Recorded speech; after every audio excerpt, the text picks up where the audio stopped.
Merci de nous choisir pour vous informer, mesdames et messieurs, bonjour et bienvenue à ce bulletin d'information.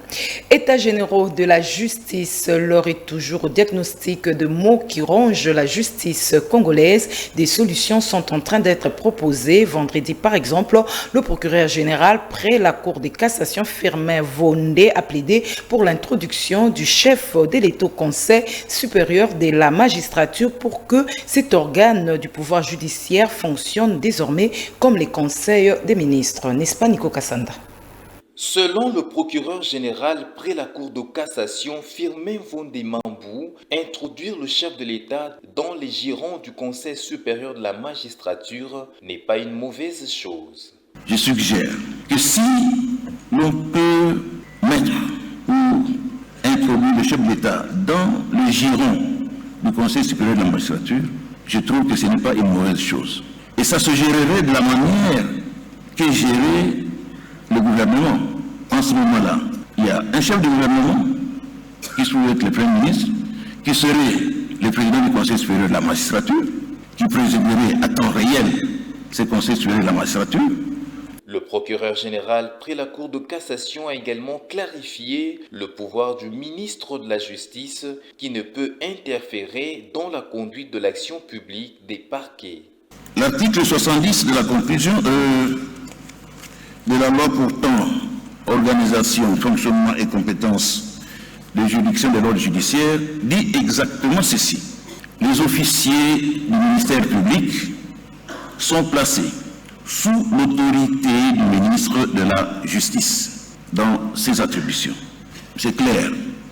Mais l'article continue. Celui-ci, donc le ministre, dispose d'un pouvoir d'injonction sur le parquet.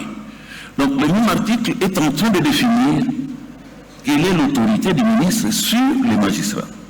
Il dispose d'un pouvoir d'injonction sur le parquet. Le même article continue. Il exerce son pouvoir d'injonction, donc, il l'exerce en saisissant le procureur général près la Cour de cassation ou le procureur général près la Cour d'appel, selon les cas, sans avoir à interférer dans la conduite de l'action publique. La loi est claire. Plusieurs autres intervenants ont pris la parole à l'occasion de cette journée, notamment le ministre d'État à l'aménagement du territoire, Maître Guy Luando Mboyo et tant d'autres. Et j'ajoute que les travaux en panel se clôturent aujourd'hui lundi. Demain mardi, les travaux éclatent en commission pour mettre en forme tout ce qui a été proposé en guise de résolution entendue. Et la clôture des États généraux intervient le mercredi 13 novembre. Dans l'actualité également, plusieurs acteurs politiques, figures de la société civile et membres du mouvement citoyen disent non à la révision de la Constitution et au troisième mandat du président Félix-Antoine Tshisekedi. Ces collectifs promet des actions de grande envergure pour protester contre les 10 projets. Je vous propose donc de suivre Ados Ndombasi qui fait partie de ces collectifs. De Tshisekedi à la tête du pays. Rappelez Félix Tshisekedi à son devoir de respecter et de protéger la Constitution, sur pied de laquelle les Congolais, du reste fatigués de l'affairisme de son régime, n'attendent de lui qu'une seule chose, quitter le pouvoir en 2028.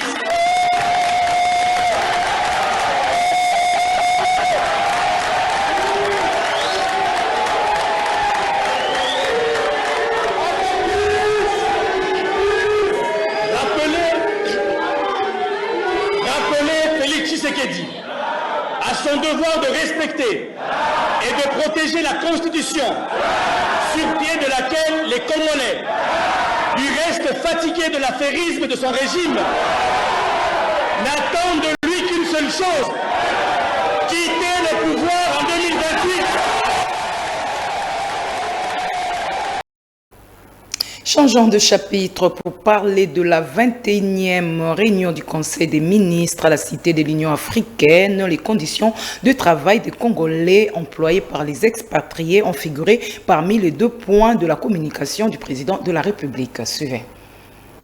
En effet, c'est presque chaque année que les employés congolais des commerçants si haut identifiés réclament l'amélioration de leurs conditions de travail et que leur soit appliqué le nouveau barème de paie, notamment dans le secteur du commerce.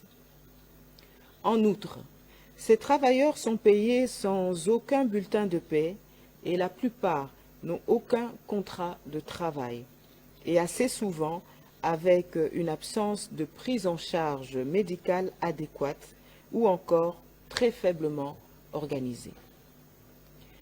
Dans le souci de mettre fin à l'exploitation des employés congolais par leurs employeurs expatriés, il a engagé le ministre de l'Emploi et Travail par ses services spécialisés en associant l'Inspection générale des finances à initier la mise en place d'un mécanisme de contrôle régulier pour décourager ces abus et faire respecter toute la réglementation de la République démocratique du Congo en matière de travail et veiller à l'application des sanctions prévues.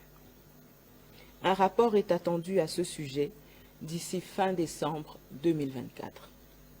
Du point 2, de l'élaboration du plan stratégique de l'amélioration du climat des affaires. Le président de la République a annoncé le lancement effectif des diligences de l'élaboration du plan stratégique d'amélioration du climat des affaires tel qu'il avait annoncé lors de la deuxième réunion du Conseil des ministres tenu le vendredi 21 juin 2024. Pour rappel, sous la supervision de son cabinet au travers de la cellule climat des affaires, cette initiative vise à développer, via une approche participative, un schéma de transformation économique de la République démocratique du Congo pour l'amélioration de l'environnement des affaires.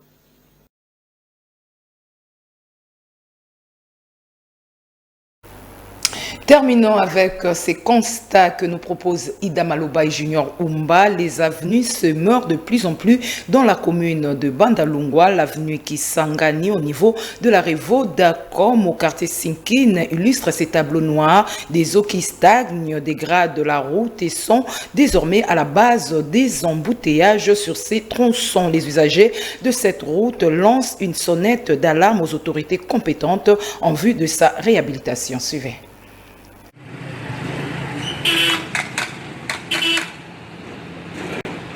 L'état de l'avenue Kisangani au niveau de la Revo d'Akom au quartier Sinkine dans la commune de Bandalungwa est de plus en plus désastreux. Les eaux en petite quantité qui stagnaient jadis prennent désormais des allures inquiétantes. Fatigués de la situation, les usagers de cette route lancent un SOS aux autorités compétentes.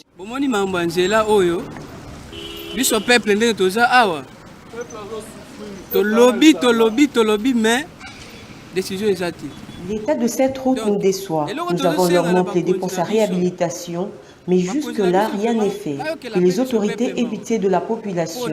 En tant que motocyclistes, nous nous sentons souvent dans l'obligation de ne rouler qu'avec des vêtements bizarres, de peur d'abîmer nos beaux vêtements avec ces routes complètement délabrées. Ce motocycliste s'en prend au bourgmestre des communes qui sont presque inexistants. Pour lui, les numéros 1 de communes ne font aucun suivi pour voir ce qui peut être amélioré dans leur commune.